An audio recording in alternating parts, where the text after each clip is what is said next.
कैसा किया तुम लोगों ने फोटोकॉपी? फलन समग्र पूर्ति बढ़ा दिया था। कितने अंश का बनता, कितनी डिग्री रहती है समग्र पूर्ति की? 45 डिग्री बनती है। आज पढ़ेंगे उपभोग प्रवृत्ति से आप क्या समझते हैं, इसके विभिन्न प्रकार। मीनिंग ऑफ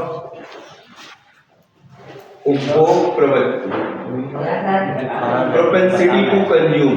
उपभोग प्रवृत्ति, propensity to consume, propensity to consume. उपभोग प्रवृत्ति से आप क्या समझते हैं?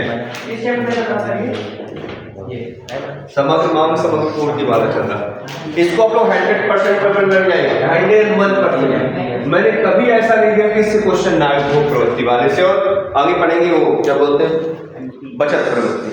आइए समझ में 101% क्वेश्चन इससे आने आना है। 3 से 4 नंबर क्वेश्चन से हमेशा पक्का रहता है उपभोग प्रवृत्ति क्या होता है। ठीक है ना। उपभोग प्रवृत्ति क्या होती है पहले समझेंगे। प्रवृत्ति का मतलब होता है इच्छा। प्रवृत्ति का मतलब क्या होता है? इच्छा। ठीक है ना, डिजायर। उपभोग मतलब होता है किसी वस्तु को उपभोग करना, यूज करना। आई बात समझ में? तो उपभोग प्रवृत्ति क्या होती है? उपभोग प्रवृत्ति ये बताती है कि एक निश्चित आय के स्तर पर, एक निश्चित आय के स्तर पर, आई बात समझ में, एक निश्चित आय के स्तर पर आप कितनी वस्तुओं का उपभोग करने की इच्छा रखते हैं। आई बात समझ बोलते हैं उपभोग प्रवृत्ति। क्या बोलते हैं? उपभोग प्रवृत्ति कि भैया गिवन लेवल ऑफ इनकम पे आप कितनी गुड्स को कंज्यूम करते हैं। आई बात समझ, उसको क्या बोलेंगे अपन? Propensity to consume. क्या बोलेंगे? Propensity to consume. आय के विभिन्न स्तरों पर उपभोग की विभिन्न मात्राओं को प्रकट करने वाली अनुसूची को उपभोग प्रवृत्ति कहा जाता है। आई बात समझ में? आपकी जिस लेवल पर इनकम है उसी लेवल के इनकम में आप कितना कितना उपभोग करते हो, क्या कहलाएगी? उपभोग प्रवृत्ति। क्या कहलाएगी? उपभोग प्रवृत्ति। Propensity to consume. क्या कहलाएगी? Propensity to consume. तो प्रोपेंसिटी टू कंज्यूम क्या हो भैया? उपभोग करने की इच्छा। उपभोग करने की इच्छा किसके ऊपर डिपेंड करती है? उपभोग करने की इच्छा डिपेंड करती है इनकम के ऊपर। किसके ऊपर डिपेंड करती है? इनकम या आय के ऊपर क्या करती है? उपभोग करने की प्रवृत्ति क्या होती है? निर्भर करती है किसके ऊपर? आय के ऊपर। आय बस समझ में। यदि आप इसको समझने की कोशिश करें, यदि मैं एक तरफ इनकम ले लूं और एक तरफ ले लूं कंजम्पशन, कंजम्पशन, एक तरफ मैं इनकम ले लूं और एक तरफ क्या ले लूं? कंजम्पशन। अब जरा ध्यान दें, 0, ठीक है ना, तब भी आपका कंजम्पशन तो मिनिमम होता ही होता है। 60 रुपए का आपने कंजम्पशन किया, अब आपकी इनकम कितनी हो गई? 100, कंजम्पशन कितना हो गया? 130। इनकम कितनी हो गई? 200, कंजम्पशन भी कितना हो गया? 200। इनकम कितनी हो गई? 300, कंजम्पशन हो गया 270।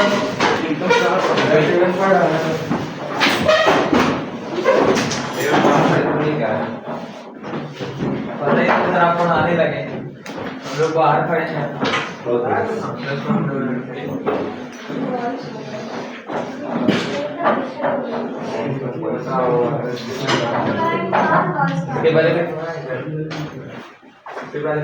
बढ़ा दी वो प्रवृत्ति बढ़ा दी, पूरी बढ़ा दी है। इस प्रकार बताना टाइप्स ऑफ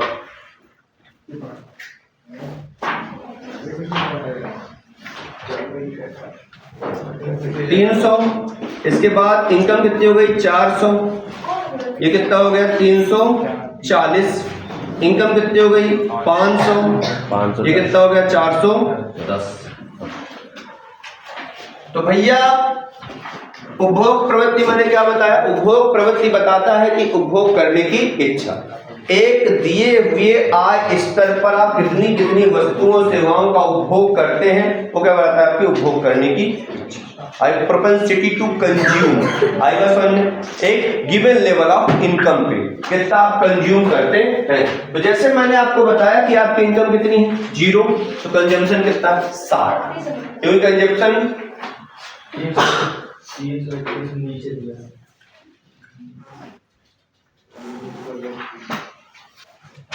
मिल गया प्रश्न। उपभोग प्रवृत्ति किसे कहते हैं, इसके विभिन्न प्रकारों को समझाएं। मिला बेटा? अभी कुछ नहीं पढ़ाया गया, क्या पढ़ाया गया? बाहर खड़े मत रहा, कहीं आ जाएंगे क्लास में। जब मैं नहीं बाहर खड़ा हूँ तो इसका मतलब क्लास में हूँ। रोज बुला लेते थे। रोज बुला लिया तो मैं यही करता हूँ, मेरा यही काम भाई मैं धंधा कर लूँ। भाई कौन बाहर खड़ा है जो दीवार आऊँ न्योता उता दे रहा हूँ। ये बता था बुलाने नहीं आया बुलाने आए थे। नहीं, एक बार 2 बार बुलाने जा सकता हूँ, ऐसा कुछ नहीं। सर हम लोग को लगा कि क्लास हाँ बिल्कुल बिल्कुल 20-25 हो गया क्लास। 6 बजे से क्लास रहती है आप लोगों की। ठीक है, तो भैया उपभोग प्रवृत्ति समझ में आया। अब देखिए उपभोग प्रवृत्ति 2 प्रकार की होती है। इसके सामने पूरा पेज छोड़ दिए खाली, आई बात समझ में? इसके सामने पूरा पेज आप खाली छोड़ देंगे, पूरा पेज जितना आपका गिवन लेवल ऑफ इनकम हो। उपभोग प्रवृत्ति होती क्या है? उपभोग प्रवृत्ति 2 प्रकार की होती है। पहली होती है जिसको बोलते हैं बेटा जी, जिसको बोलते हैं औसत उपभोग प्रवृत्ति। इसको 100% एग्जाम में जाइए पढ़िए, पेपर में हमेशा पेपर में क्वेश्चन आते हैं हमेशा। आई बात समझ में? तो पहला होता है औसत उपभोग प्रवृत्ति।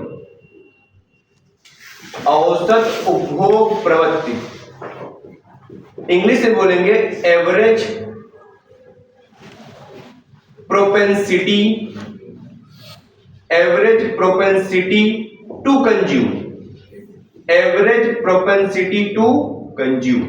इंग्लिश में प्यार से बोलते हैं APC। क्या बोलते हैं बेटा जी?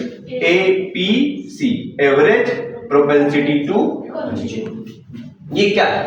औसत उपभोग प्रवृत्ति क्या होती है, पहले इसको समझने की कोशिश करें। औसत उपभोग प्रवृत्ति का मतलब यह होता है भैया कि एक दिए हुए आय स्तर पर, एक दिए हुए आय स्तर पर आपकी उपभोग प्रवृत्ति कैसी है, औसत उपभोग प्रवृत्ति कैसी है।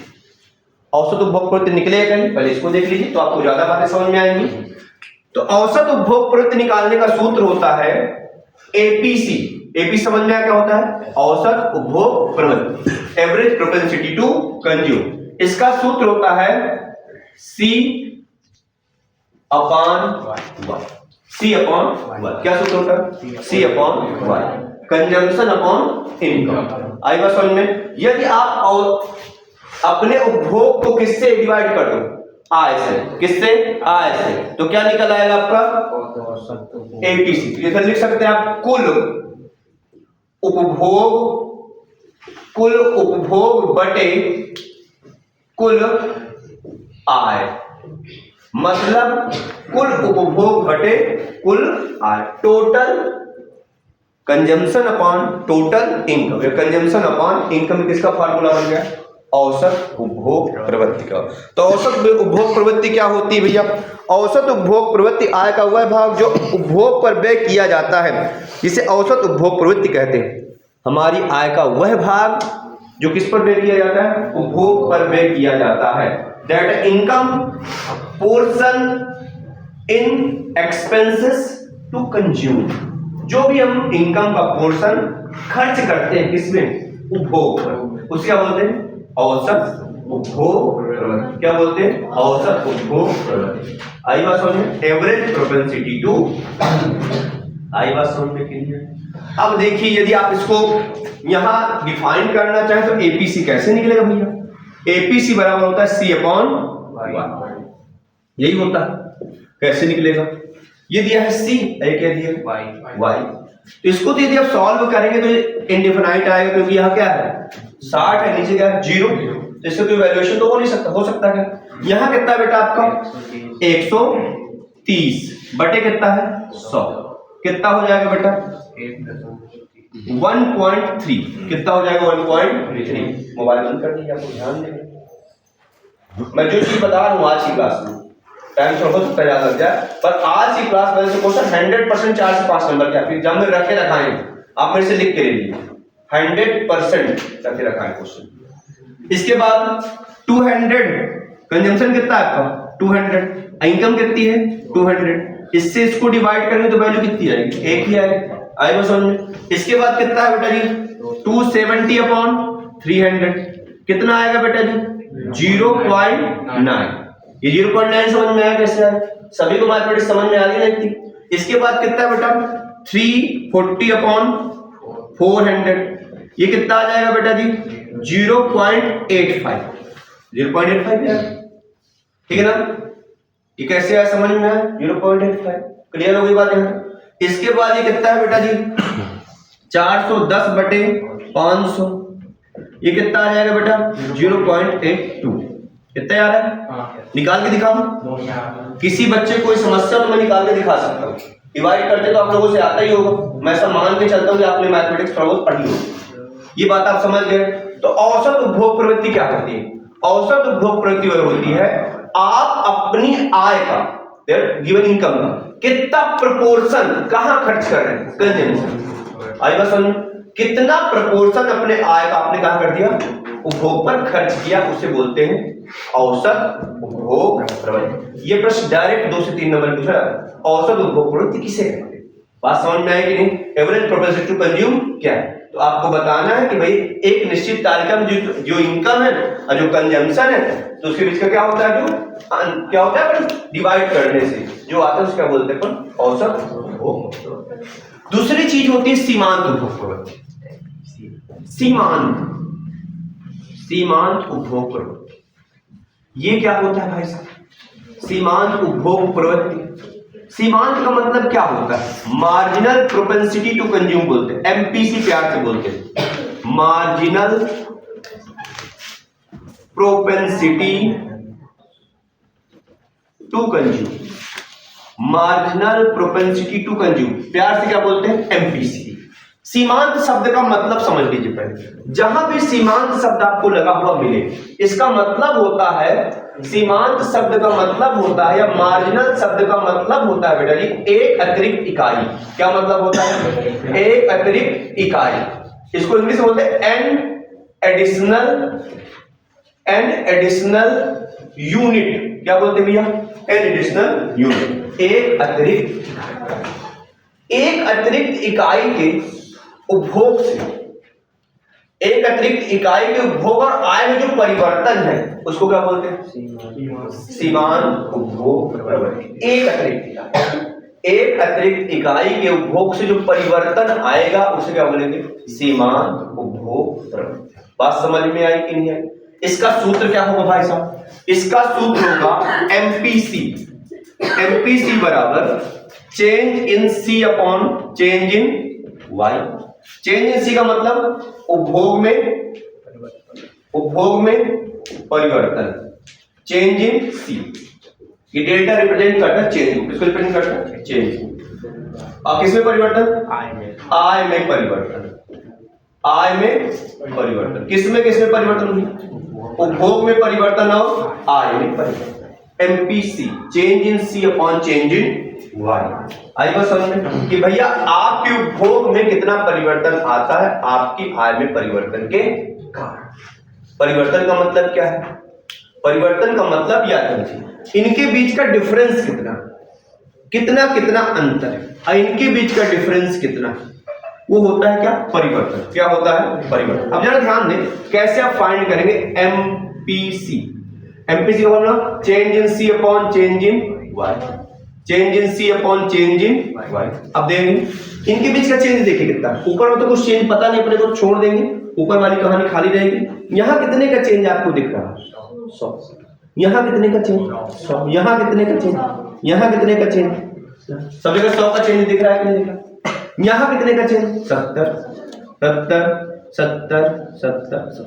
आई बात समझ? तो सब में कितने का चेंज? 70। बात समझ में आई कैसे? इसको अपन ने इससे क्या कर दिया? माइनस। इसको अपन ने इससे क्या किया? माइनस। तो चेंज निकला। क्या निकला? चेंज समझ में आया कैसे निकला? कैसे अपन ने माइनस करके निकाला? अब देखिए चेंज इन सी। यहाँ चेंज इन सी कितना है? 70। कितना है? 70। यहाँ चेंज इन 100। 70/100 का मतलब कितना हुआ? 0.6। यहाँ कितना चेंज है? 100। यहाँ कितना चेंज? 70। तो यहाँ कितना हो जाएगा? 70/100। यहाँ भी कितना आ जाएगा बेटा? 0.7। यहाँ कितने चेंज है? 100। यहाँ कितने का चेंज है? 70। तो यहाँ कितना हो जाएगा बेटा? 0.7। यहाँ कितने का चेंज है? 70। कितने का चेंज है? 100। 0.7। यहाँ भी कितना हो जाएगा बेटा जी? 0.7। ये बात आपको समझ में आई कि क्लियर हो गया? तो सीमांत उपभोग प्रवृत्ति क्या होती है? इन कि भैया आपके उपभोग में कितना परिवर्तन हुआ, आपकी आय में परिवर्तन के कारण।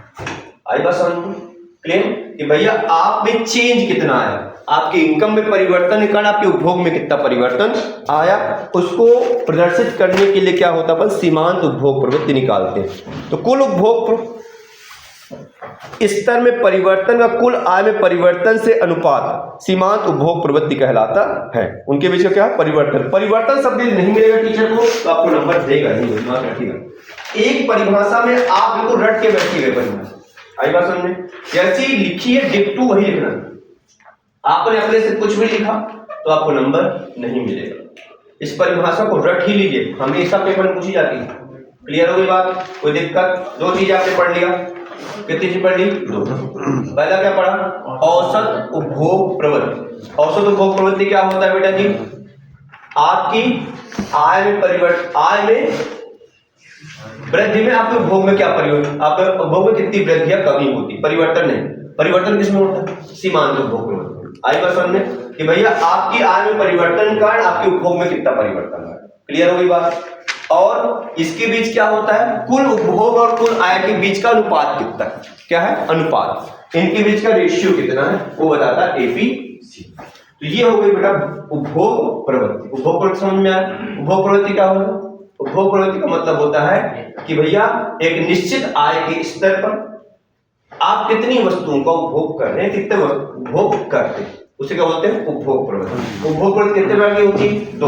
कितने प्रकार की होती है? दो प्रकार की। कौन कौन सी? औसत उपभोग प्रवृत्ति और दूसरा सीमांत। Average propensity to consume, marginal propensity to consume. क्या फार्मूला होता है एवरेज प्रोपेंसिटी? एपीसी बराबर C upon Y, C upon Y. MPC बराबर change in C upon change in Y. उपभोग में परिवर्तन बटे आय में परिवर्तन। आई बात समझ में कि नहीं है? तो ये तो बात रही किसकी बेटा जी? उपभोग प्रवृत्ति। किसकी बात रही? उपभोग प्रवृत्ति। क्लियर हो गई बात यार? दूसरा शब्द होता है बचत प्रवृत्ति। क्या होता है बेटा जी? बचत प्रवृत्ति। अभी बचत प्रवृत्ति क्या होता है इसको समझने की कोशिश करेंगे। इंग्लिश में बोलते हैं propensity to save. Propensity to save. भैया बचत प्रवृत्ति क्या होता है? बचत करने की इच्छा, बचत करने की इच्छा। एक दिए हुए आय स्तर पर आप कितनी वस्तुओं का कितना बचत करते हैं, क्या करते हैं? कितनी बचत करते हैं, उसे क्या बोलते हैं? बचत प्रवृत्ति। क्या बोलते हैं? बचत। एक दिए हुए आय स्तर पर जितनी भी आप क्या करते हैं? बचत करते हैं, उसे क्या बोलते हैं? बचत प्रवृत्ति। क्या बोलते हैं बेटा? बचत प्रवृत्ति। आई बात समझ में नहीं? बचत प्रवृत्ति क्या होती है, समझ में आया कि नहीं आया? ठीक है ना? तो बचत प्रवृत्ति का मतलब हुआ कि भैया एक दिए हुए आय स्तर पर आप कितनी वस्तुओं का क्या कर सकते हैं? बचत कर सकते हैं, उसे बोलते हैं बचत प्रवृत्ति बोलते हैं। अब बचत प्रवृत्ति भी कितने प्रकार की होती है बेटा? दो। कौन कौन से प्रकार होता है? पहला होता है औसत बचत प्रवृत्ति। औसत बचत प्रवृत्ति।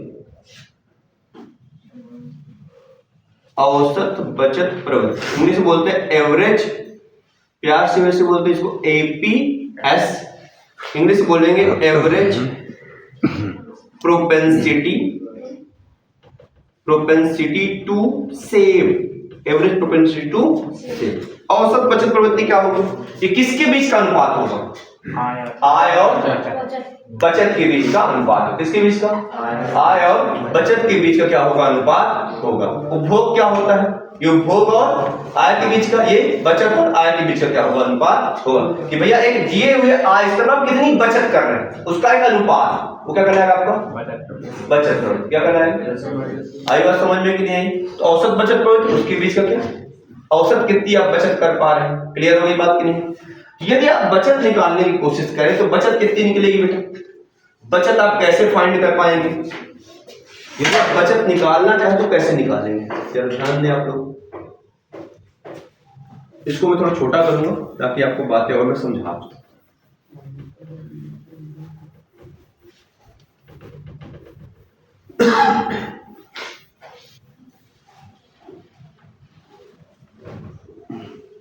चलिए ध्यान दें, यहां पर लिखा था इनकम। इनकम को रिप्रेजेंट करते हैं वाई से। 0 0 के बाद 100, 100 के बाद 200, 200 के बाद 300, 300 के बाद 400, 400 के बाद 500।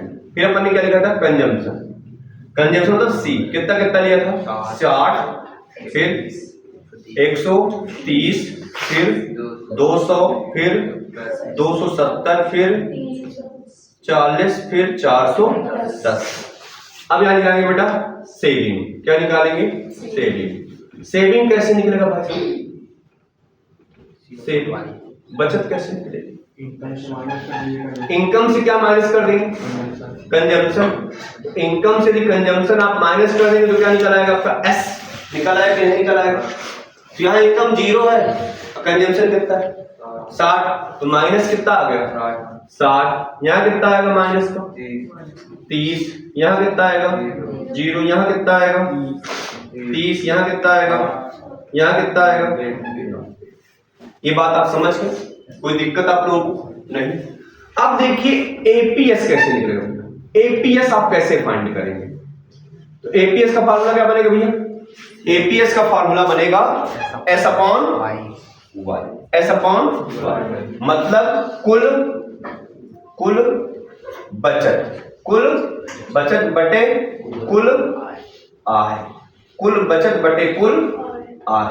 आई बस समझ। तो इसको पर एपीसी ऐसा क्या लिख सकते हैं? एस अपॉन, तो एस अपॉन वाई कितना आएगा? एस अपॉन वाई कितना है? ध्यान दे पहले ऊपर तो छोड़ ही दीजिए, क्या होगा यहां से देखिए। यहां कितना बेटा? -30 बटे 100। 100 है ना?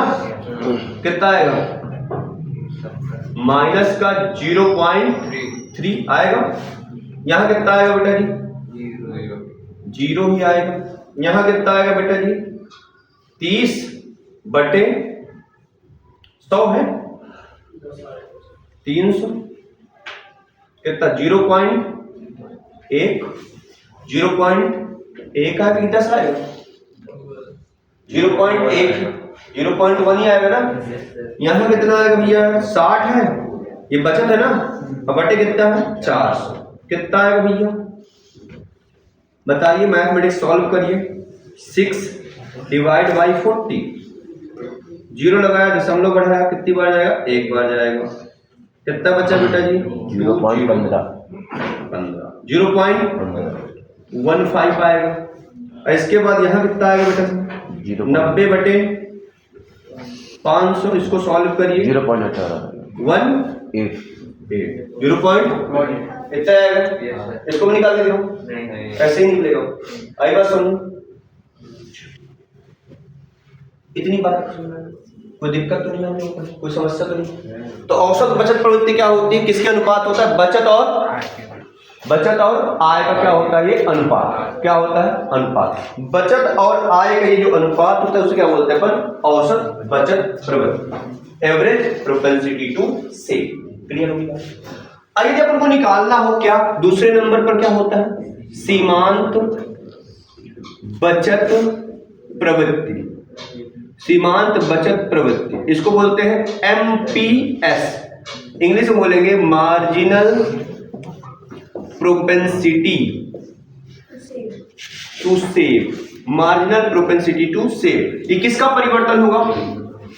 बचत में परिवर्तन का अनुपात और आय में परिवर्तन का अनुपात। Change in saving upon change in income, यही ना होगा।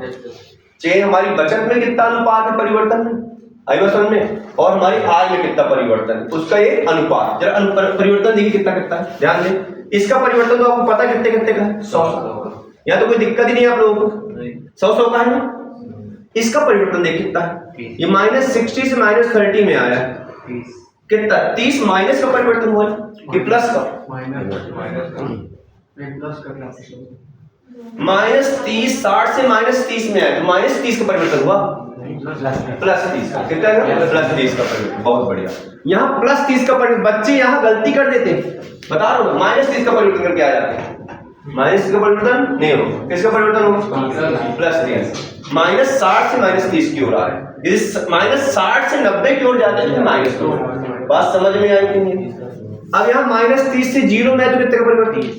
30 का परिवर्तन, +30 का परिवर्तन। यहाँ कितने का? +30, यहाँ कितने का? +30, यहाँ कितने का? +30, सब में +30 का परिवर्तन हो रहा है। इसका परिवर्तन कितना? 100 का।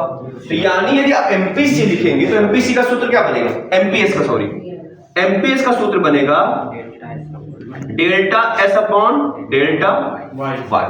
मतलब बचत में परिवर्तन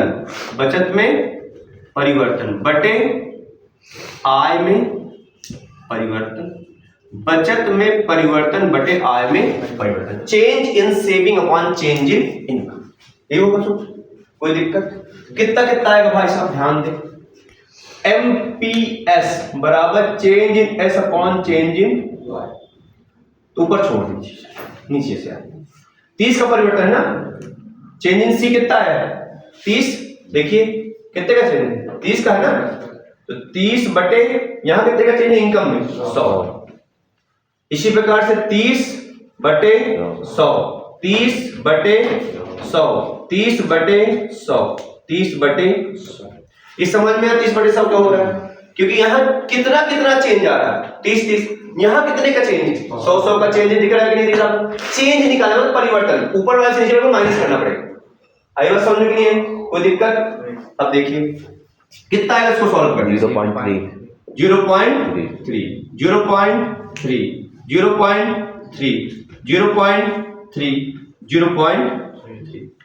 ये बात आप समझ गए? कोई दिक्कत, कोई प्रॉब्लम नहीं?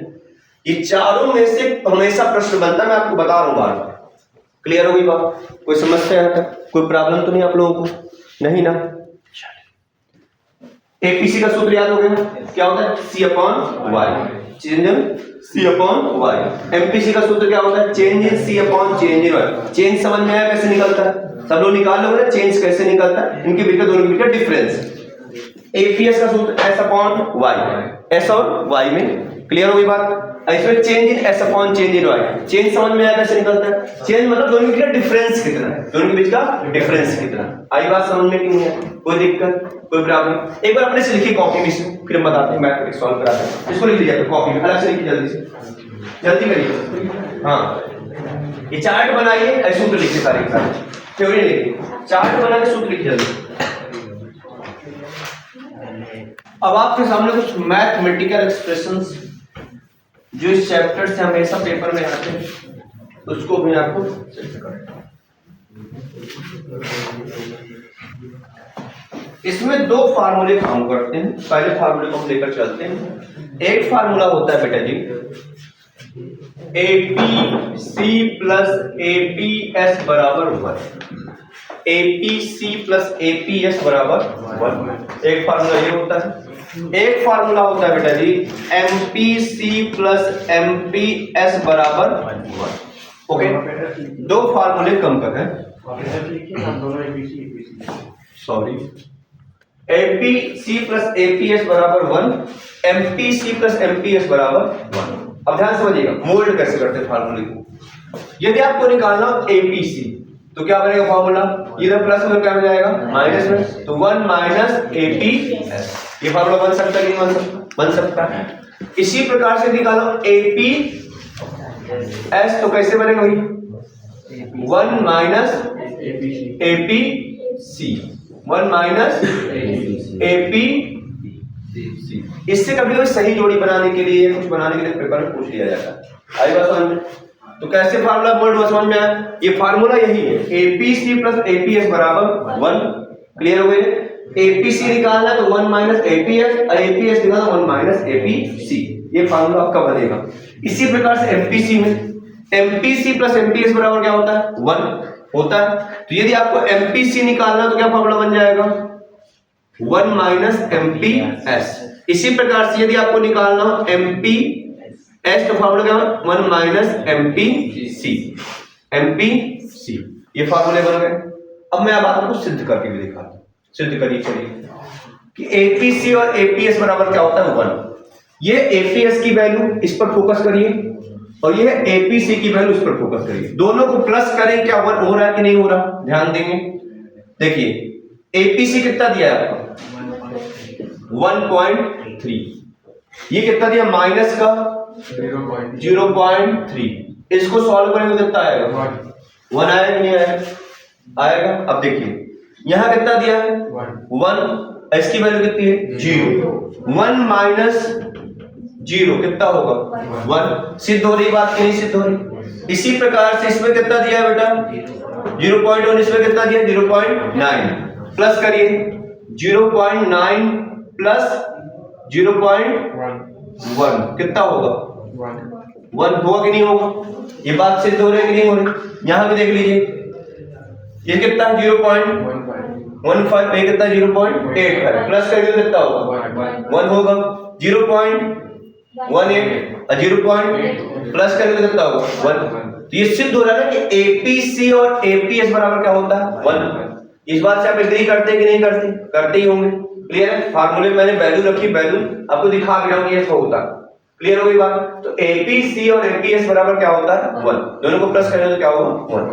दूसरा फार्मूला मैंने क्या लिखा एमपीसी प्लस एमपीएस बराबर 1। देखिए एमपीसी और एमपीएस की वैल्यू देखिए। एमपीएस कितना है एमपीसी 0.7, एमपीएस प्लस करिए 0.7 और 0.3 कितना होगा 1।